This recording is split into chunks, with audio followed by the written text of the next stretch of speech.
Okay, we're gonna construct a confidence interval.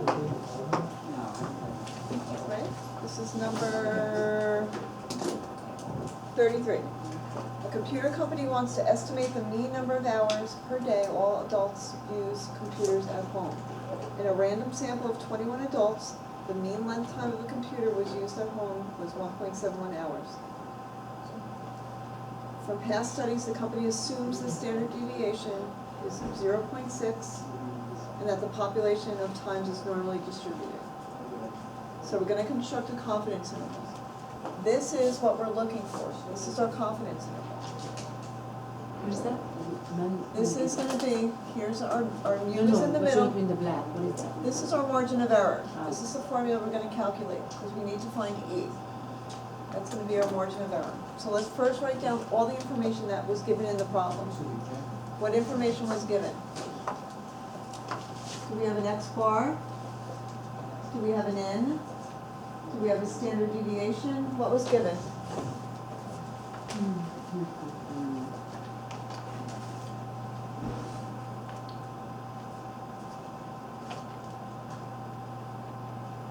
Standard deviation is 2.3. 2.3? For London, and it's 21. 21? And the mean? It's 33, 32. 32.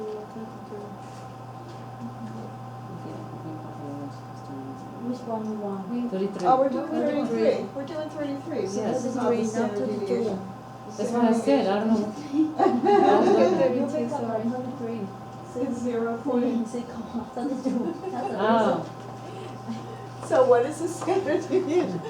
Step one, make sure we can read the information carefully. So what is the standard deviation here? 0.6. What is the mean? The mean is 1.71. Okay. So this is all the information that was given. We're constructing this confidence interval. We have the mean, don't we? Right? So what are we missing? Our error. So we have to construct, first we have to find our margin of error. They want us to construct a 90% confidence interval. This is what we're looking for, 90% confidence interval.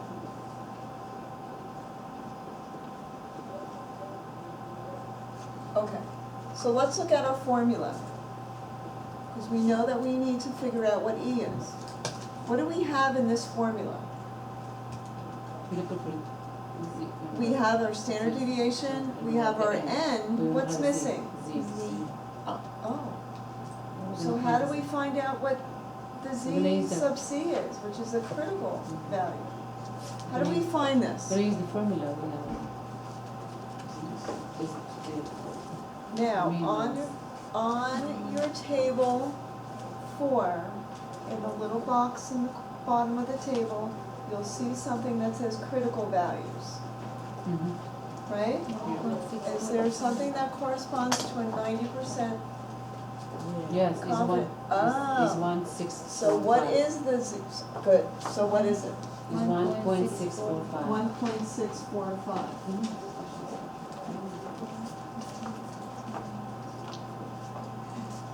If it was a different confidence interval, 95 you can find from that table, 99 you can find from that table, 85 you can find from that table. Everything else has to be calculated, okay?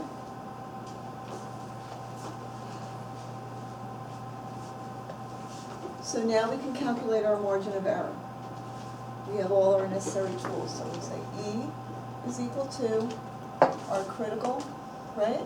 1.645 times our standard deviation divided by our square root of N, which is 21.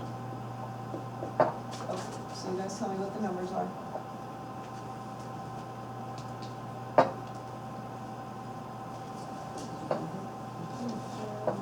No, I'm talking about the result. It was 0.22. The result of this? Yeah, 0.22. Jenny, this is 0.22? Yeah. That's our margin of error? Yes. Okay.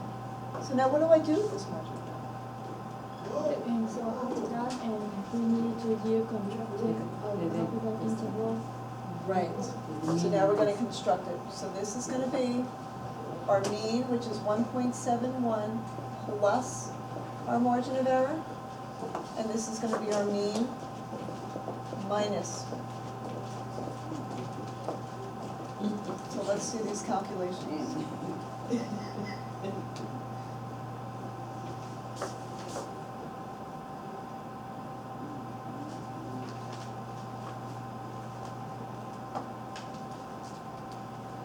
So our right endpoint is?